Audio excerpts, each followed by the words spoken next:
صباح الفل. ازاي نحضر نفسنا لو عندنا انترفيو؟ طبعا واحنا بنابلاي على شغل، كل الوظائف اللي بنعمل عليها ابلاي بنحتفظ بيها، بنحتفظ باللينك بتاعها، يعني يفضل ان احنا ده نعمله، او بناخد الوظيفة كوبي بيست ونسيبها عندنا. فبنعمل ايه بقى؟ خلاص لو انا قدمت على وظيفة وجالي كول انترفيو، قالوا لي ان انا عندي مقابلة اليوم الفلاني، طيب هحضر ازاي للانترفيو نفسها؟ هروح على الاعلان، اقرا كويس جدا الديسكريبشن. طبيعي انا خلاص نقطة ان انا اكون عامل ريسيرش عن الشركة ودارسها، دي نقطة مفروغ منها.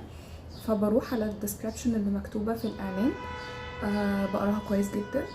كل مهمة او كل تاسك مكتوبة في الديسكريبشن دي بحط لها سؤال وبحط لها اجابة وبدرب نفسي عليه. يعني بحاول ادرس اكتر انا رايح اعمل ايه. لما بعمل الستيب دي وانا قبل ما اروح الانترفيو، ده غير ان انا طبعا بكون مجهز، مذاكر عن الشركه، مذاكر عن البيزنس بتاعها، بقدر ان انا اجاوب الاسئله بتاعت الانترفيو كلها بطريقه بروفيشنال. دي تاب مهمه جدا واحنا داخلين على مقابله عمل، ازاي نحضر نفسنا. صباح الفل، باي.